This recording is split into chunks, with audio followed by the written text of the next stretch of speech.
Bonsoir, bonsoir, bonsoir. Bonsoir mesdames, bonsoir messieurs. Bienvenue dans ce Facebook Live où nous allons parler du problème qui est en train de menacer justement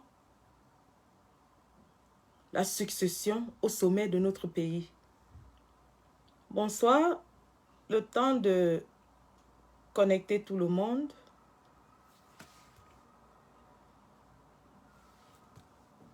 Connecté parce que les nouvelles qui nous arrivent sont alarmantes.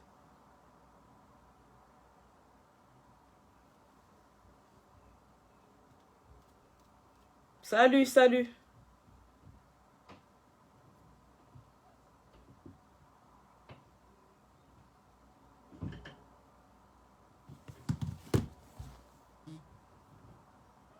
Le temps de ramener tout le monde, je vais commencer donc ainsi avec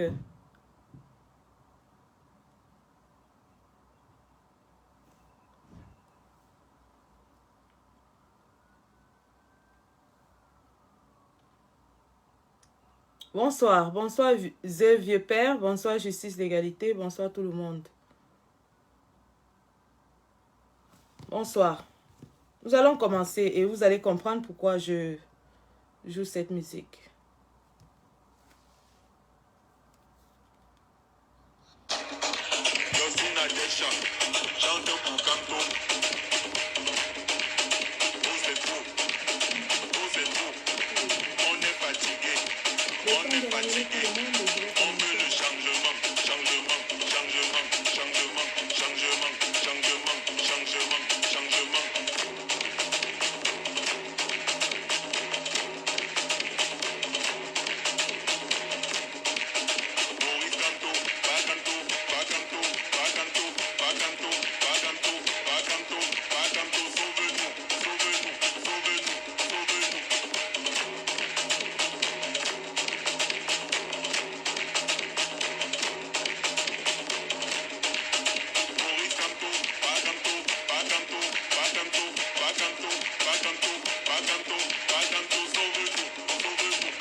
Bonsoir mesdames, bonsoir messieurs, bienvenue dans ce Facebook Live de Sandy.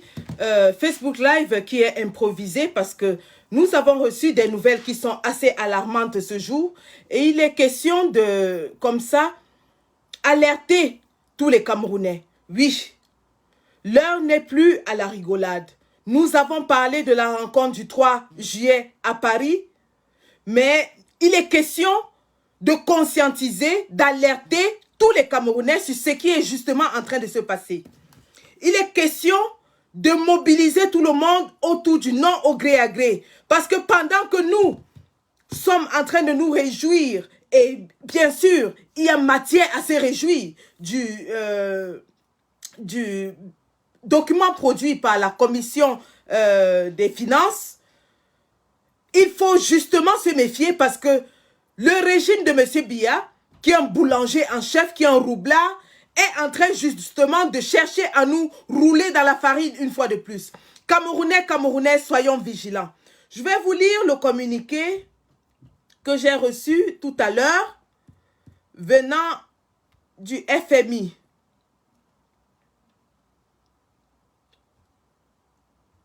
Je vais vous lire ce communiqué venant du FMI. Alors, lorsque vous allez l'entendre, vous allez comprendre que l'heure est très grave et qu'il est question que plus que jamais, nous, surtout nous de la diaspora, agissions pour arrêter leurs actions. Parce que nous en avons les moyens. Nous vivons dans des pays où il y a la liberté d'expression, la liberté d'action. Nous vivons dans des pays où il y a des leviers de pression. Donc aujourd'hui, il est question de dire à tout le monde, l'heure est très très grave, nous devons agir. Et agir, nous allons le faire. Alors, je vous lis ce communiqué de presse.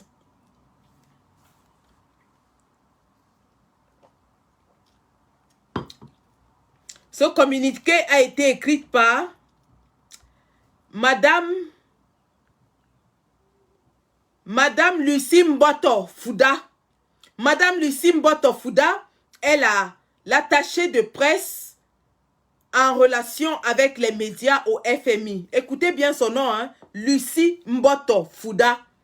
Lucie Mboto Fouda, attachée de presse, chargée des relations avec les médias au FMI. Donc, voici ce que Madame Lucie Mboto Fouda nous dit en ce jour. Les services du FMI et le Cameroun ont trouvé un accord au niveau des services en vue d'un programme soutenu par la facilité de crédit élargie et le mécanisme élargi de crédit le 27 mai 2021. Donc, les services du FMI se sont déplacés au Cameroun et ont rencontré certains ministres pour la négociation d'un nouvel emprunt. Dans cette délégation du FMI, il y avait cette dame, Madame Lucie Mboto Fouda.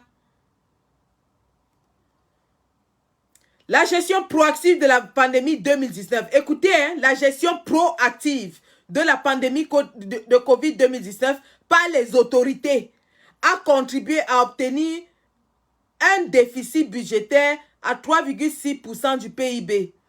Donc, la dame écrit un rapport qui nous dit que l'État du Cameroun a réussi à contrôler le Covid au Cameroun, ce qui a entraîné une réduction du PIB de 3,6%. Écoutez bien, hein. Pendant ce temps, nous avons un scandale où il y a plus de 180 milliards justement venant du FMI qui ont été distraits. À quoi est-ce qu'ils sont en train de jouer? À quoi est-ce que ces gens sont en train de jouer? Ce sont eux qui ont demandé un audit sur un prêt qu'ils ont octroyé au Cameroun de 180 milliards. L'audit a été rendu et il y a un compte rendu qui est publié qui démontre la mauvaise gestion, la gabégie, le vol à ciel ouvert de 180 milliards. Avant que cet audit ne soit terminé, le FMI est encore en mission au Cameroun parce que le Cameroun veut un autre emprunt. Et cette dame qui s'appelle Lucie Mboto dit dans son rapport que le Cameroun a bien géré le Covid. Alors que l'activité économique a nettement décéléré en 2020, le ralentissement a été moins important que prévu, reflétant les bonnes performances des secteurs agricoles et de la construction. Washington DC, en réponse à une demande des autorités camerounaises, donc ce sont les autorités camerounaises qui approchent le FMI. Une mission des Fonds monétaires internationaux dirigée par Amadou Sy, chef de mission pour le Cameroun, a tenu des réunions virtuelles du 13 au 27 mai pour discuter du soutien financier du Cameroun au programme de réforme économique des autorités. Donc, ces gens nous disent que le Covid a affecté le Cameroun, mais il y a quand même eu un effet moins important qu'escompté parce que le secteur industriel et le secteur agricole ont mieux performé.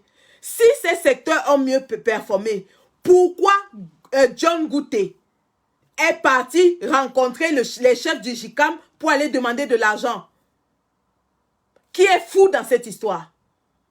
Avant de terminer la lecture de ce communiqué, revenons quelque part en arrière.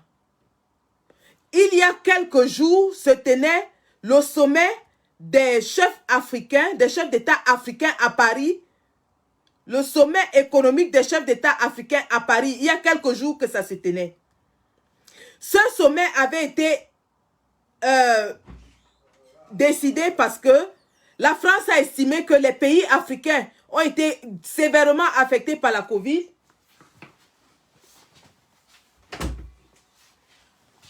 La France a estimé que les pays africains étaient sévèrement affectés par la Covid et qu'il fallait faire quelque chose pour les soutenir. Que ces pays s'étaient lourdement endettés et que beaucoup ne seront pas en mesure de payer leurs dettes.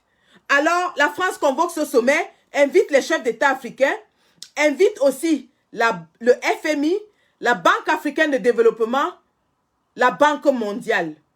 Donc, c'est le lieu où tous les chefs d'État africains sont partis avec leur assiette de mendiant. Chacun est parti avec son assiette de mendiant pour aller négocier l'argent.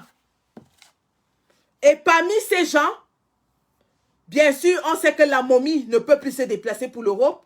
Il a envoyé son ministre des Finances qui est Louis-Paul Motazé.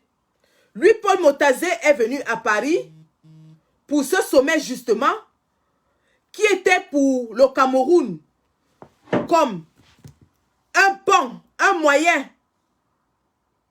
de renégocier des emprunts puisque le Cameroun a déjà atteint le seuil de ses emprunts à l'international, que ce soit les emprunts bilatéraux entre pays, que ce soit les emprunts avec les organisations mondiales. Nous avons vu le Cameroun qui est parti auprès des banques, les banques françaises et anglaises pour commander de l'argent.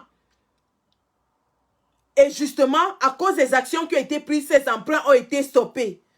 Donc, nous aurions dû comprendre que les enjeux étaient énormes pour l'État du Cameroun qui commence à être étranglé économiquement. Depuis la chute de la Sonara, depuis la brûlure de la Sonara, depuis la guerre qu'il mène au nord-ouest et sud-ouest, l'État du Cameroun n'a plus les moyens pour entretenir les fonctionnaires, pour le fonctionnement nécessaire de l'État. Il n'a plus cet argent.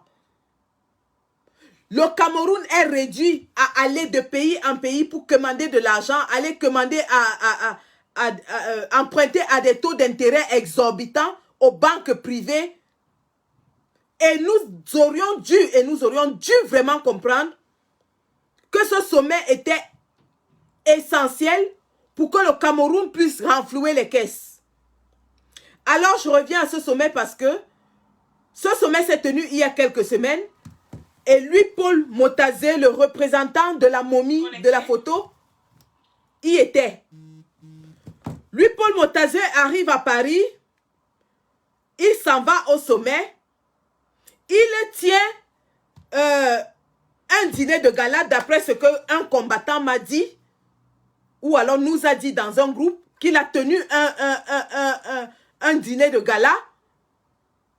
Aucun d'entre nous n'est allé perturber son séjour à Paris. Nous avons vu les Rwandais qui sont sortis malgré les restrictions Covid manifester contre la présence du représentant de Kagame à Paris. On les a vus gazés par la police. Et croyez-moi, ces manifestations ont un impact sur les décisions qui vont être prises. Mais parce que nous sommes englués dans les petites guéguerres de personnes, de groupes, de clans, nous perdons de vue l'essentiel. Nous perdons de vue l'objectif.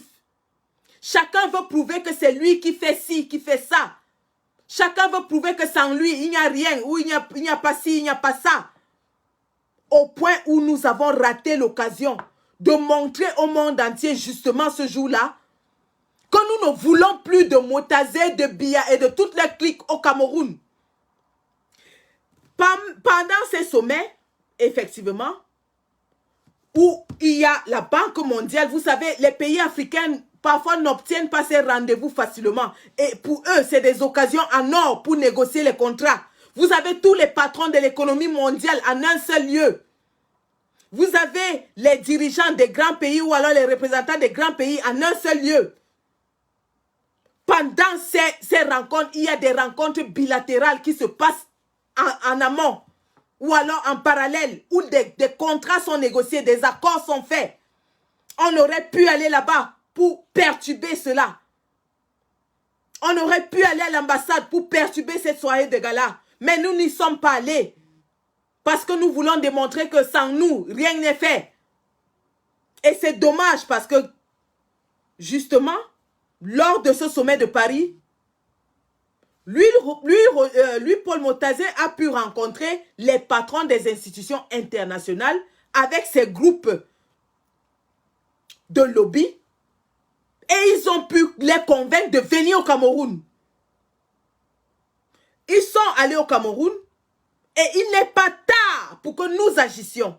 Il est même temps pour que nous agissions. Il est temps parce que les accords préliminaires ont été faits, mais rien n'a déjà été signé. Les accords préliminaires ont été faits, mais rien n'a été signé. Il est temps pour nous de frapper du poing sur la table. Devant le FMI, devant les pays dans lesquels nous résidons. Parce que ce sont ces pays qui contribuent dans le FMI. Il est temps que nous allions leur dire que nous sommes contre un nouvel emprunt sur un échelonnage de 36 mois, 3 ans pour le Cameroun. Parce que ça va leur permettre de continuer à payer les fonctionnaires, les militaires qui tuent nos os. On ne peut pas accepter que l'Occident continue de donner l'argent à Biya pour qu'il mène la guerre qu'il est en train de mener aux Nozo. Le combat, ce n'est pas un combat de personne. Vous allez me combattre, je vais partir. Vous allez combattre X, Y, Z, ils vont partir. Mais le Cameroun va rester. C'est le combat pour le Cameroun. Si vous êtes incapable de combattre pour le Cameroun et que vous êtes entré dans le combat pour combattre les personnes, alors je suis désolé, vous êtes dans le mauvais combat.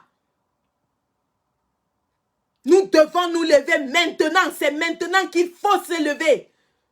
Et c'est pour ça que la rencontre de Paris prend une importance encore capitale. Parce que ce sera l'endroit, le lieu, le moment pour dire au monde entier que les Camerounais sont contre la succession de gré à gré au Cameroun qui est en train de se préparer.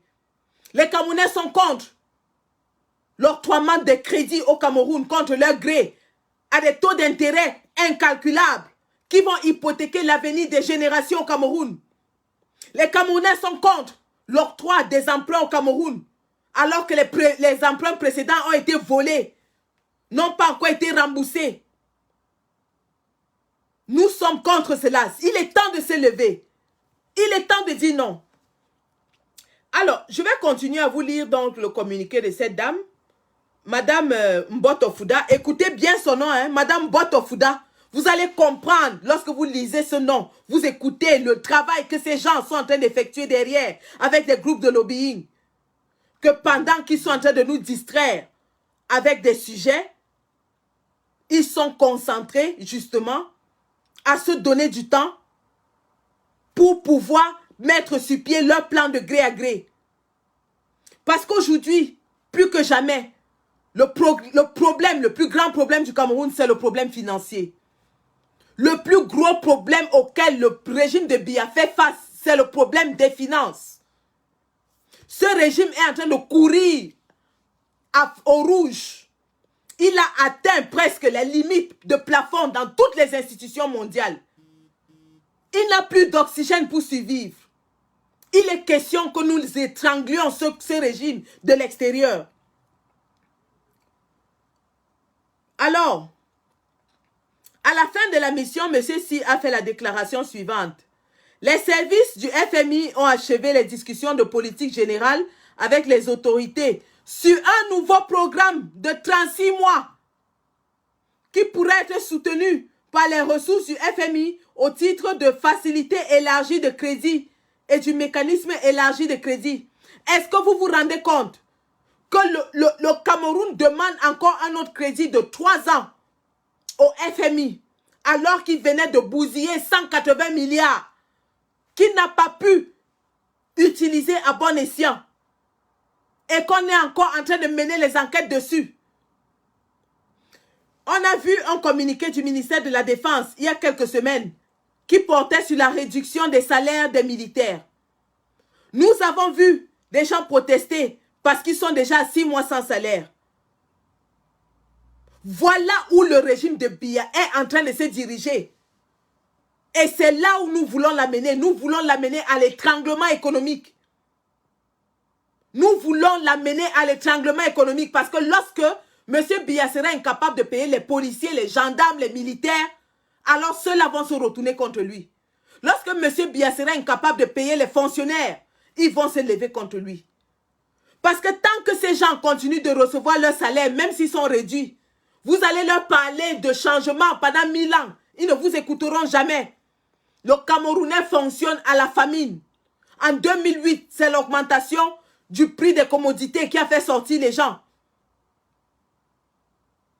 Ce n'est pas quelqu'un qui est venu leur dire de sortir. Ce n'est pas quelqu'un qui leur a expliqué. C'est lorsqu'ils ont senti que leurs finances étaient menacées, lorsqu'ils ont senti que les petites et moyennes familles n'arrivaient plus à subvenir à leurs besoins, ils sont sortis.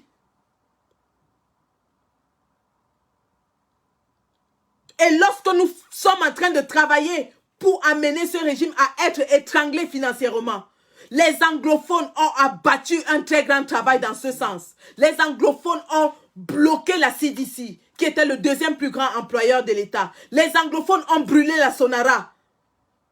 Le Cameroun est aux abois. Il est aux abois financièrement. Alors, le seul moyen d'achever ce régime, c'est de le mettre à genoux sur le plan financier. Et pour le mettre à genoux, nous devons bloquer toutes les voies d'entrée d'argent dans ce pays. Nous devons bloquer, c'est un devoir. Nous avons les moyens de le faire. Il est question pour tous les Camerounais de la diaspora, ceux-là qui nous disent qu'ils ont accès aux chancelleries les plus grandes du monde, ceux-là qui dînent avec les chefs d'État les plus puissants au monde, ceux-là qui ont accès aux députés, aux élus, aux maires, ainsi de suite. Il est temps d'activer tous ces réseaux et de les alerter afin de leur dire que l'argent du contribuable de leur pays est en train de financer la guerre au Cameroun. Que l'argent du contribuable de leur pays va dans le FMI. Et le FMI le donne à des dictateurs qui tuent leurs propres citoyens. Le FMI le donne à des dictateurs qui volent et pillent les caisses de leur État. C'est ça le combat. C'est de ça qu'il est question.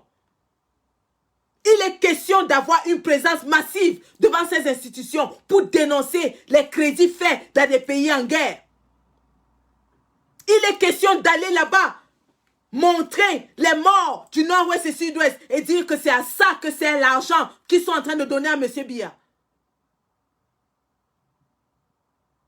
Le combat, ce n'est pas qui a porté le t-shirt bleu ou qui a chanté Maurice Kamto ou qui a dit qu'il était pour Kamto ou qu'il n'était pas pour Kamto. Ça, c'est des préoccupations de bas étage.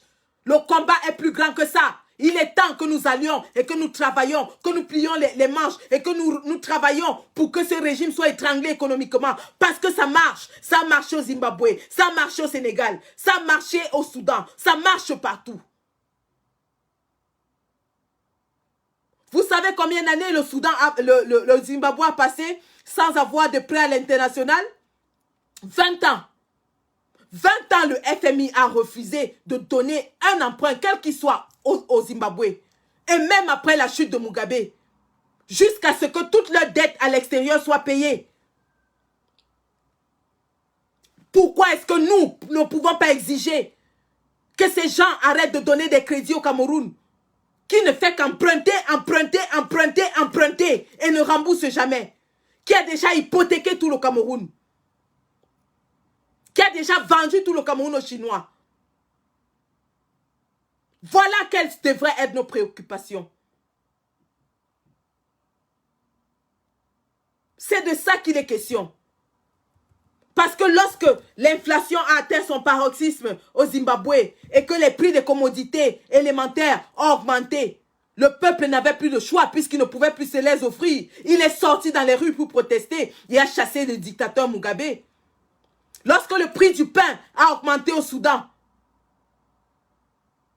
le peuple est sorti et a chassé El-Béchir. C'est de ça qu'il est question.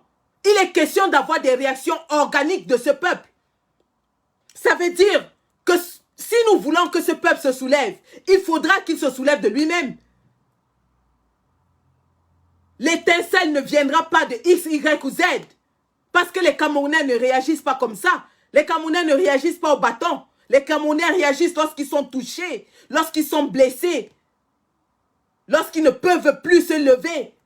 Lorsque le Camerounais a dos au mur, oui, il réagit. Vous avez vu l'action de Fombot. Ce n'est pas quelqu'un de la diaspora qui allait donner de l'argent pour brûler le tribunal de Fombot. C'est parce que ces gens ont été blessés dans leur chair qu'ils se sont levés et l'ont fait. Et c'est de cela qu'il est question. Il est question justement de faire ressentir cette douleur interne à ces populations. Parce que nous aurons beau crier que vous souffrez, tant qu'ils boivent leur Guinness, ils ne souffrent pas. Parce que nous aurons beau leur dire, il n'y a pas de route, il n'y a pas d'école, il n'y a pas d'hôpitaux. Tant qu'ils boivent leur bière, ils ne se lèveront pas. Il faudrait qu'ils passent des mois et des mois sans avoir un seul sou. Alors oui, ils se lèveront. Parce qu'ils en auront marre. Et c'est de cela qu'il est question. Nous n'aurons pas besoin de leur envoyer 100 euros, 50 euros pour aller brûler un commissariat, un machin. Ils le feront eux-mêmes. Ils le feront parce qu'ils en auront marre. Ils le feront parce qu'ils en auront assez. Parce qu'ils seront meurtris. Ce n'est pas une incitation externe qui fera lever tout un peuple amorphe depuis 40 ans. Il faut quelque chose de plus profond, de plus sévère. Et lorsqu'on parlait justement d'arrêter d'envoyer les Western Union, ça constituait à cela, à dépriver ces gens de la facilité, afin que chacun commence à ressentir le besoin de se lever. C'est de ça qu'il est question. Donc, Madame Boto Fouda, une autochtone travaillant au FMI, qui est en train de faciliter les opérations du régime dictatorial, et j'appelle ici à tous les combattants des États-Unis, à tous les combattants où il y a des sièges du FMI, de se mettre en rang pour arrêter cette action. Il est impératif que nous organisions une manifestation au siège du FMI. Il est impératif que le FMI entende notre voix avant que ces accords ne passent. Il dit le Cameroun a démontré de la résilience face à la pandémie du Covid-19. mais le pays continue de faire face à des défis importants. Le Cameroun a démontré de la résilience face à la pandémie. Justement, le Cameroun a refusé de combattre cette pandémie parce qu'elle savait que lorsqu'il y aura une autre montée de l'épidémie, elle ira demander de l'argent pour de l'aide. On se demandait bien pourquoi l'État du Cameroun avait refusé d'appliquer les mesures barrières comme ça s'est fait partout ailleurs jusqu'en Afrique. Jusqu'au Gabon, Bongo était dans les rues pour faire appliquer les mesures barrières. Au Sénégal, on a vu les mesures barrières être appliquées. En Côte d'Ivoire, partout. Mais au Cameroun, les bars étaient ouverts. Les marchés étaient ouverts. Justement, ça procédait d'une politique afin que les chiffres de Covid montent et que le Cameroun retourne demander de l'argent pour combattre ce Covid.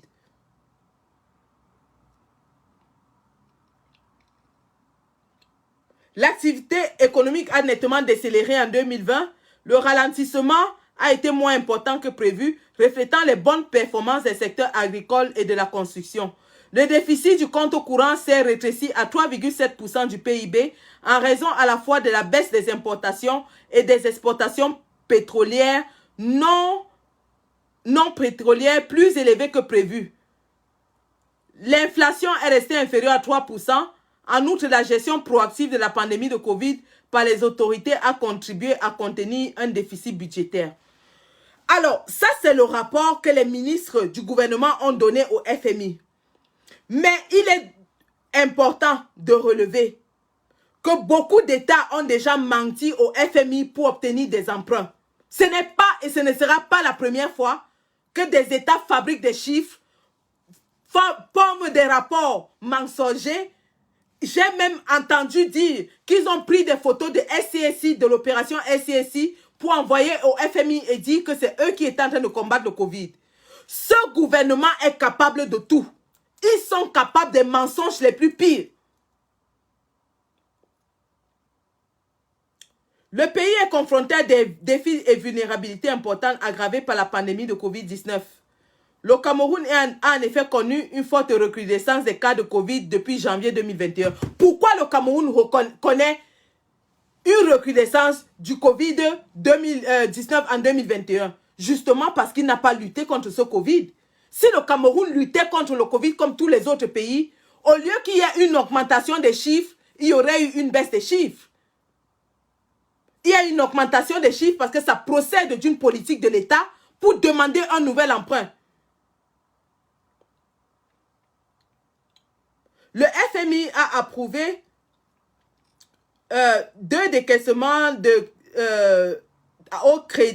au titre de la facilité de crédit rapide, totalisant 276 millions de DTS, soit environ 382 millions de dollars EU ou 100% de la quote-part du Cameroun.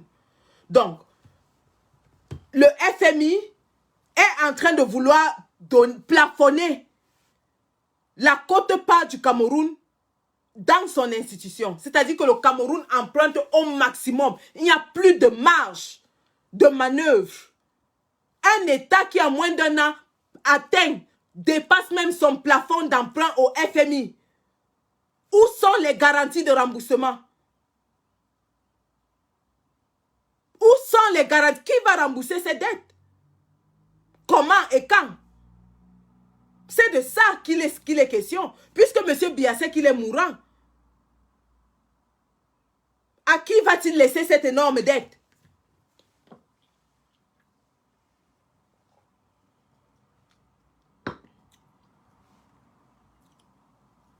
Le FMI s'appuie sur la SND 30 des autorités avec un accent transversal sur les mesures de renforcement de la bonne gouvernance. Ou bonne gouvernance au Cameroun, de transparence. Transparence au Cameroun. Si le FMI s'appuie sur ces aspects-là, alors il est facile de démontrer que le Cameroun n'a pas droit à ce crédit. Si le FMI a besoin de garanties de bonne gouvernance, de transparence, alors le Cameroun échoue à ce test, vite fait. Et il est de notre devoir de démontrer que le Cameroun ne répond pas aux critères requis par le FMI afin d'avoir accès à ces crédits. Il se base sur 4 autres principaux piliers. Atténuer les conséquences de la pandémie tout en garantissant la durabilité macroéconomique. Accélérer les réformes pour moderniser l'administration fiscale et douanière. L'administration fiscale et douanière va être modernisée au Cameroun. Mobiliser les recettes, améliorer les gestions des finances publiques. Améliorer les gestions des finances publiques. Ça, c'est un point d'achoppement. Améliorer la gestion des finances publiques. J'en appelle ici à tous ceux qui disent qu'ils sont économistes. Tous ceux qui prétendent être économistes dans le combat. Voici votre travail. C'est à vous de démontrer que le Cameroun ne peut pas remplir ces conditions. De monter un dossier solide avec les preuves patentes que le Cameroun est incapable de remplir ces conditions. Renforcer la visibilité de la gestion de la dette. Renforcer la visibilité de la gestion de la dette. Dans un pays où il n'y a pas d'audit, il n'y a pas de bilan, il n'y a rien. Les gens prennent l'argent, ils ne font jamais de bilan. Ils ne font jamais d'audit. Mais il faut encore commander l'argent au FMI. Le FMI est en train de dire qu'ils doivent renforcer la visibilité de la gestion de la dette. Raison pour laquelle ils ont donc produit ce dernier bilan. Pour enfumer le FMI et nous enfumer. On sait très bien que ce bilan, c'était une des conditions pour demander encore de l'argent. Pour montrer au FMI qu'ils font de la transparence. Et ce même bilan qu'ils ont produit joue un autre rôle. Ils sont ainsi en train de tenir. Il n'y aura personne n'ira en prison parmi eux. Personne n'ira en prison. C'est un moyen de tenir tous ces ministres et ces gens en laisse pour qu'ils acceptent le gré à gré. Pour leur dire, si vous n'acceptez pas le gré à gré, on va vous jeter en prison parce qu'on a des dossiers sur vous qui prouvent que vous avez volé. Est-ce que vous comprenez la manipulation? Le pouvoir de Yaoundé est en train de faire de la haute manipulation. Ils ont produit ce rapport d'audit de la commission des finances. Un, pour satisfaire le FMI afin de demander un nouvel emprunt. Deux, pour tenir tous ces ministres et ces gens en laisse et leur dire, nous vous tenons. Et si vous n'acceptez pas le gré à gré, on va vous jeter en prison. L'heure est très grave, les gars. Autant on se réjouit de ce rapport d'audit qui prouve à suffisance que le Cameroun c'est un état de pilleurs, de voleurs, de bandits. Et qu'on peut se servir de ce rapport d'audit justement pour contrer un nouvel emprunt au Cameroun. Et on doit le faire. Il est question maintenant de faire un travail de fond sérieux en se servant de ce rapport d'audit, en se servant des performances de l'État du Cameroun, en se servant des chiffres de la guerre, en se servant des chiffres du JICAM pour dire au FMI et à tous les bailleurs de fonds internationaux que le Cameroun n'est plus solvable à l'international. C'est de ça qu'il est question. Voici le combat. C'est ça le combat.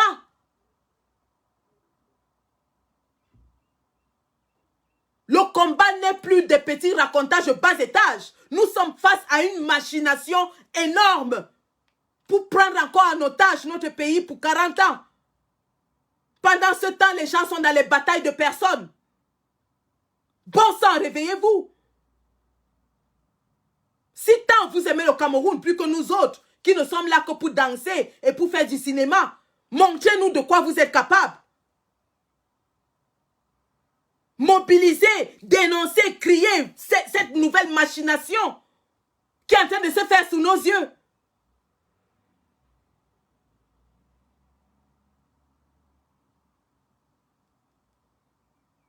C'est de ça qu'il est question.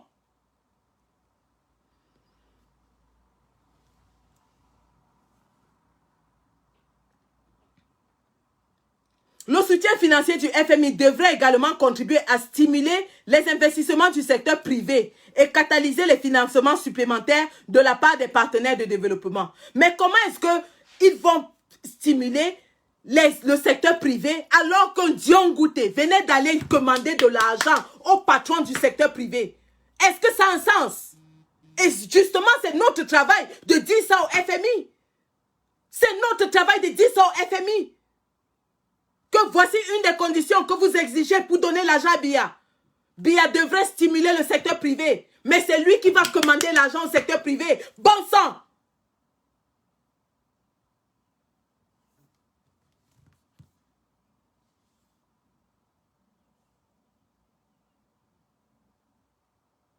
Le programme visera également à faire face aux risques financiers et fiscaux associés aux entreprises publiques. Les efforts de reconstruction de la raffinerie nationale de pétrole Sonara seront fondés sur une analyse coût-avantage approfondie de toutes les options disponibles. Justement, ils savent, le gouvernement sait qu'il est à terre depuis que la Sonara est partie. Il est à terre. Il veut reconstruire la Sonara. Mais ils vont évaluer parce que s'ils reconstruisent la Sonara et que la même chose se reproduit, l'argent sera parti où? Nous devons démontrer au FMI les risques associés à cela. Nous devons le faire. Et alors, au lieu de venir s'asseoir ici tous les jours et de dire aux gens, on va faire X, Y ou Z, on va aller brûler le père, la mère, la soeur, ainsi de suite. Les anglophones ont fait la Sonara, ils n'ont pas eu besoin de faire de la publicité. Et aucun ne s'est fait prendre comme un rat. Aucun.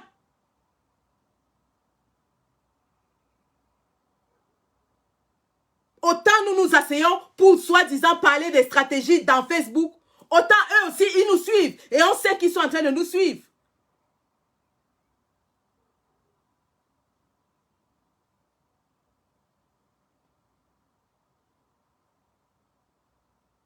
La vérité, en vérité, c'est que c'est ce peuple qui doit faire, quel que soit le genre d'action que nous entreprenons.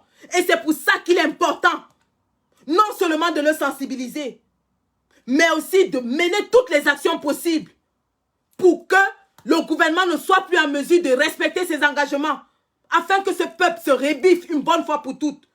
Un peuple aussi lobotomisé, un peuple aussi chosifié, n'a pas de choix que de supplier son bourreau. Le syndrome de Stockholm.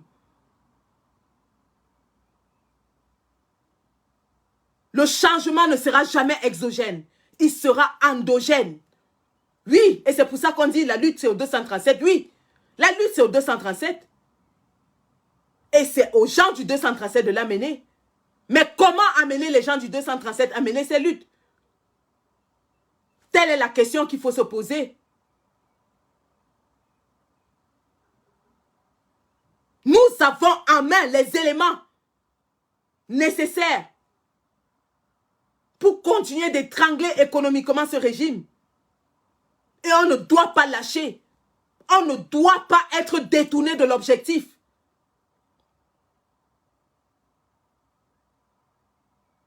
L'objectif, c'est la chute du régime de M. Biya. Par les moyens les plus légaux possibles. Les moyens les plus... Comment je peux dire? Les plus approuvés, les plus... Comment je peux dire? Je n'arrive pas à trouver les mots. Je ne trouve pas le mot. Ce changement viendra par le peuple. Il viendra par le peuple. Et le peuple se lèvera sans qu'on ait besoin de lui dire « Lève-toi ». Il se lèvera. Lorsque le besoin s'en fera ressentir. C'est comme une équation chimique. Vous avez les réactants et vous avez les activants. Nous sommes les activants. Les réactants, c'est le peuple. La réaction, c'est le soulèvement populaire. Si on met trop de réactants, la réaction ne va pas donner le résultat escompté. Si on n'y met pas assez, la réaction ne va pas donner le résultat escompté. Il faut mesurer la réaction, les réactants et savoir ce qu'il faut afin d'avoir le résultat escompté.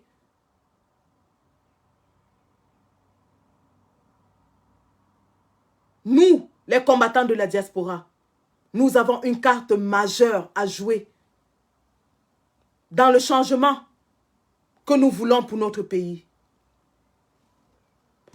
Nous vivons dans des pays où nous avons la liberté d'expression, liberté d'action. Nous pouvons manifester, nous pouvons crier, nous pouvons mener des actions en coup de poing. Nous pouvons écrire à des représentants, nous pouvons les rencontrer. Et nous l'avons fait. Parce que nous avons la liberté de le faire. Au Cameroun, Olivier Bibou-Nissak est en prison après avoir été capturé dans son domicile. Et aujourd'hui, il est accusé de terrorisme alors qu'il était dans sa maison.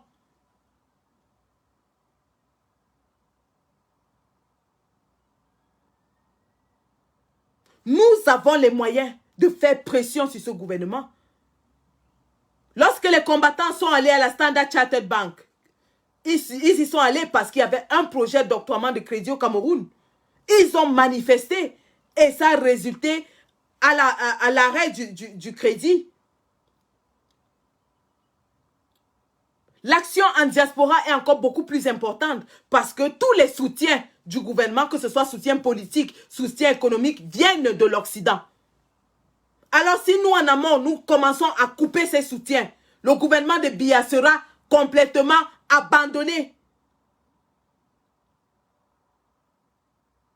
Oui, le combat va se passer au 237. Mais le gouvernement qui continue de piétiner, d'écraser le peuple est soutenu à l'extérieur. Nous sommes à l'extérieur. Abandonnons-nous dans le combat et nous laissons le citoyen de Yaoundé demander au FMI, étant dans sa petite chambre avec sa connexion de 200, demander au FMI que pardon, ne donnez plus l'argent au Cameroun. Il a quel moyen pour empêcher le FMI? Aucun. Asseyons-nous et disons-nous, voilà, le combat est fini en diaspora, on a déjà assez marché, débrouillez-vous là-bas à Yaoundé, à Douala, ainsi de suite. Alors que c'est le FMI qui est en train de donner l'argent, qui va payer le billet. Le FMI est où? Washington. Alors nous asseoir et dire que voilà, le combat est fini en diaspora, ça fait 3 ans qu'on marche, on a déjà chanté Kamto Kamto, maintenant c'est à vous au Cameroun de vous lever, alors que Macron est assis à Paris, et c'est Macron qui décide du sort du Cameroun. Macron est où? À Paris. Et nous sommes où? En Europe. Non, notre combat n'a même pas encore commencé. Notre combat n'a même pas encore commencé en diaspora.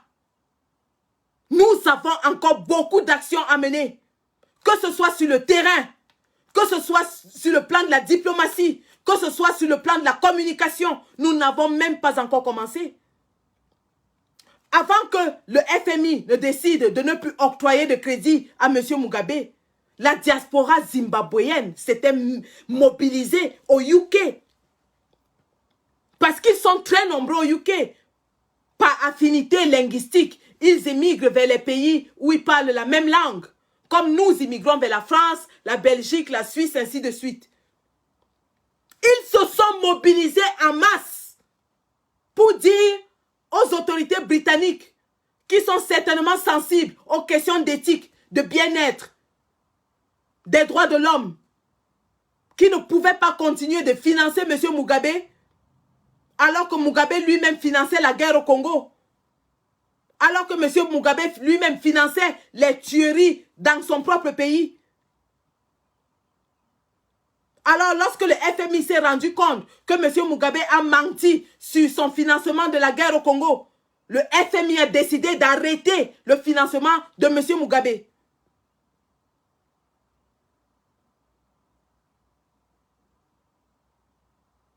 La diaspora congolaise, en dehors des actions, coups de poing que nous avons vus, brûler les salles de concert, ainsi de suite, la diaspora congolaise s'est mobilisée à travers le monde, justement à cause de la guerre qu'il y avait au Congo, justement à cause des atrocités humanitaires qu'il y avait au Congo, des viols de femmes. S'est mobilisée en masse pour dénoncer les crimes qu'il y avait au Congo. Et si justement il y a eu le rapport de la Commission des droits de l'homme sur les massacres au Congo, c'était justement grâce aux actions de la diaspora congolaise. Pourquoi est-ce qu'on veut nous faire croire que la diaspora camerounaise n'a plus rien à donner et que maintenant c'est aux petits pousseurs celui-là de Kolmeseng, au petit taximan qui n'a pour souci que d'avoir ses 1000 francs en une journée pour nourrir sa famille. C'est lui qui va aller dire au FMI que ne donne plus l'argent à Biya. Mais non. Mais non. Donc, on va s'asseoir, croiser nos bras, attendre que la petite Bayam Selam qui n'a pour souci que de prendre la ladji à 5000 francs, vendre ses tomates et rembourser, nourrir sa famille. Qu'elle a encore dit au FMI que, hey, FMI, pardon, ne donne pas l'argent à Biya, hein, parce que quand tu lui donnes comme ça, là, son pouvoir va continuer. Qu'on a que le benskineur, le pousseur, le taximan, les tchoukeurs, les tchoukheads, les motoboys, qui n'ont pas de soucis, pas d'autres soucis que d'avoir 1000 francs pour mettre une marmite au feu chez eux. Qu'on leur dise que non, arrêtez de vous soucier de vos 1000 francs. Allez maintenant crier pour que le FMI arrête de donner l'argent au Cameroun. Ils vont jouer leur rôle le moment venu. Leur rôle sera d'être nombreux dans les rues le moment venu. Mais avant qu'ils ne jouent ce rôle, nous devons mettre le régime de Biya à terre à l'international. C'est de ça qu'il est question. On a déjà réussi à le faire ne plus venir en Europe. C'est un exploit. On ne peut pas cracher sur nos victoires. Et ça, c'était une victoire commune parce que nous étions tous dehors. Comme Camerounais ce jour-là, il y avait les Zamba Boys dehors. D'ailleurs, vous vous rappelez, ce sont eux qui étaient en ligne de mire. Il y avait les Zamba Boys dehors, il y avait les SDF dehors, il y avait toutes sortes de Camerounais. On était tous dehors ce jour-là pour chasser M. Biya. Alors maintenant, il est question de l'étrangler au niveau international, de l'obliger à vivre en autarcie. Autarcie complète. Autarcie totale. Et nous avons le pouvoir de le faire, vu la qualité de la diaspora camerounaise. Nous avons le pouvoir de mobiliser tous les spécialistes de ces domaines, les économistes, les juristes, les journalistes, ainsi de suite, afin de décrier cette situation tous les jours que Dieu a créés. C'est de ça qu'il est question. Et que nous, les activistes, donc, qu'on se retrouve sur le terrain et qu'on aille faire du bruit devant ces institutions, qu'on aille décrier ces situations afin que le monde entier sache que cette institution est en train de donner de l'argent à un pays qui tue son propre peuple.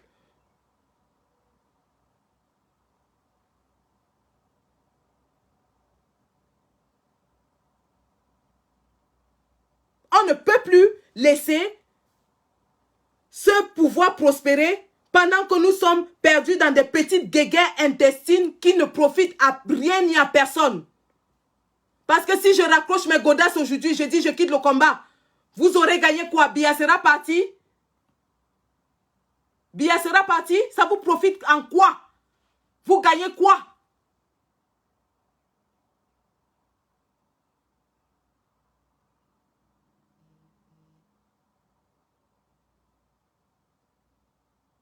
Si aujourd'hui, le combattant X, Y ou Z dit que oui, le combat c'est terminé, il part, vous aurez gagné quoi? En dehors des petites jubilations de quelques jours pour dire que oui, vous l'avez éradiqué. Mais Biya sera toujours là. Votre objectif dans le combat, c'était de venir chasser les gens ou de venir chasser Biya. Recentrons le combat, c'est de ça qu'il est question. Recentrons le combat. Ont participé à cette réunion le Premier ministre Joseph Dion-Ngouté, le ministre d'État, secrétaire général à la présidence, Ferdinand Ngongo, le ministre des Finances, Louis-Paul Motazé, le ministre de l'Économie, de la Planification et du Développement régional, Alamine Ousmane Mey, le directeur national de la BEAC, Eugène Blaise Somme, et beaucoup d'autres hauts fonctionnaires, partenaires du développement et représentants de la communauté diplomatique et du secteur privé.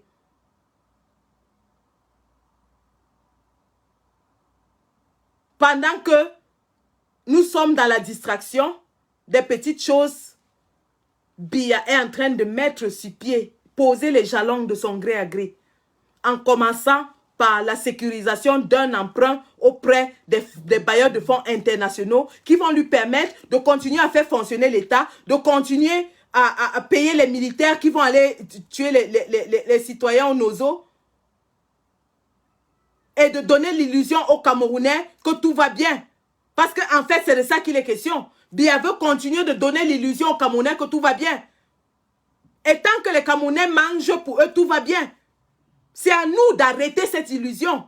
C'est à nous de stopper ce mensonge. Les Camerounais continuent de manger, de boire, d'acheter les biens, oui, mais sur des emprunts que le Cameroun fait à l'étranger.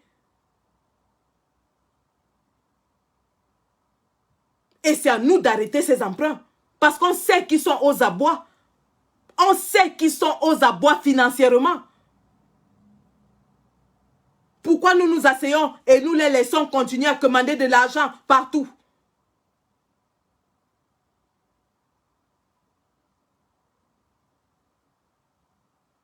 C'était donc ça, l'objet de cet appel. Et même s'il faut que j'y aille seul, j'irai. Que ce soit les seins nus, que ce soit pour crier, que ce soit pour faire quoi que ce soit, j'y irai, je serai devant le FMI. Ceux qui veulent m'accompagner viendront. Ceux qui sont conscients du fait que nous avons une carte à jouer viendront. Ceux qui sont conscients du fait qu'ils ont leur rôle à jouer écriront à ces institutions, formeront un dossier solide, que ce soit un dossier de presse, que ce soit un dossier diplomatique, avec ampliation à toutes les institutions internationales et les États. Qu'ils écrivent à la Bank of England, qui a un taux qu'ils versent chaque année au FMI, pour leur dire, Dear people of the Bank of England, your money is being used to kill people in Cameroon. Your money is being used to lend to a government that will never ever return it. Qu'ils écrivent à la Banque française pour leur dire, cher monsieur de la Banque française, l'argent, le pourcentage que vous versez au FMI chaque année est emprunté à un État voyou, qui est surendetté, qui n'est plus crédible, qui est engagé dans une guerre contre ses citoyens, qui ne vous remboursera jamais. Qu'ils aillent à la Banque d'Amérique, qui est certainement le plus gros contributeur dans le FMI, et leur dire, Dear people of the Bank of United States of America, this is what is happening with the money, hard-earned cash that your citizens are putting in the IMF. This money is being lent to a country that will never ever reimburse it. This money is being lent to a country that is killing its own people. Et nous avons assez d'éléments dans les conditions requises par le FMI pour bloquer cet emprunt. Il suffit de se mettre au travail. C'est de ça qu'il est question. C'est de ça qu'il est question. Alors j'invite tous les combattants, que ce soit les combattants de l'ombre, que ce soit parce qu'il y en a plein qui ne sont pas dans les réseaux, les économistes, il y a plein de combattants qui sont ici à la London Stock Exchange. Il y a plein de combattants qui travaillent au New York, à la bourse de New York. Il y a plein de combattants qui sont dans le secteur des banques et des finances. Vous savez comment ça se passe. Il est temps que vous jouez votre rôle. Et à ceux du terrain comme nous, il est temps qu'on aille devant ces gens pour crier notre désaccord. Il est temps qu'on aille devant ces gens pour leur dire, vous ne pouvez plus continuer de donner l'argent à un gouvernement qui tue son propre peuple. Vous ne pouvez plus continuer de donner de l'argent à un gouvernement qui a volé 180 milliards et est incapable de nous dire où ça se trouve. Vous ne pouvez plus continuer de donner de l'argent à un gouvernement qui n'a même pas honte et va faire la manche auprès des entreprises privées. C'est de ça qu'il est question. Posons-nous les bonnes questions. Remettons-nous en question. Et mettons le Cameroun au centre de toutes nos préoccupations.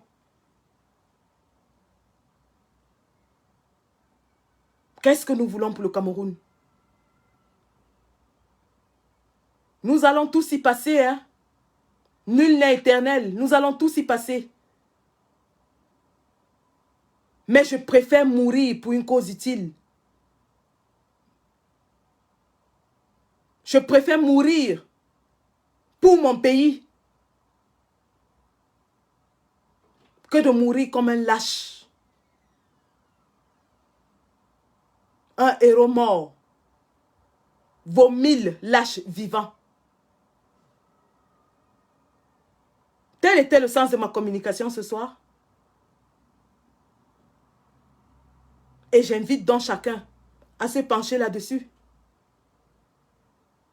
Pour ceux qui veulent vraiment combattre pour le Cameroun.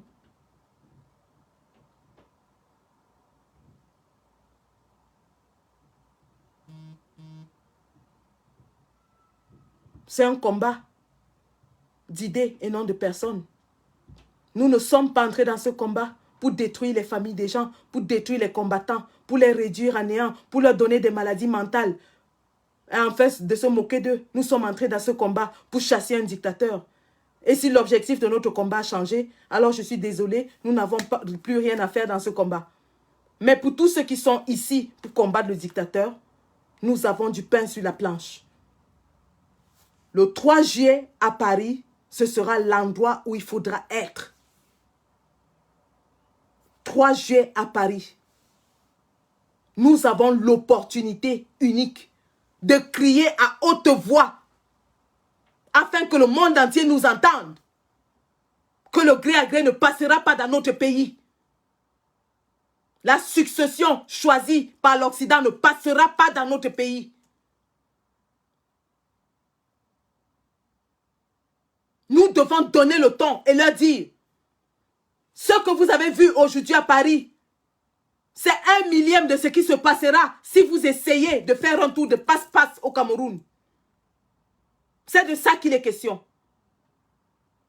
Rendez-vous le 3 juillet, mais d'ici là, je vous reviendrai très bientôt avec probablement des actions et des sujets qui contribuent à porter la lutte plus haut. Merci combattants.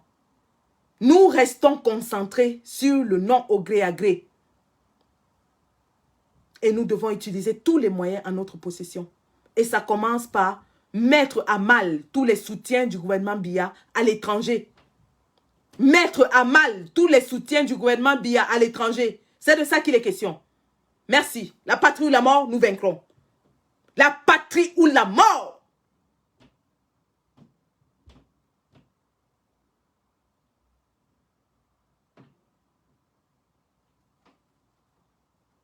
Nous sortirons vainqueurs. Merci.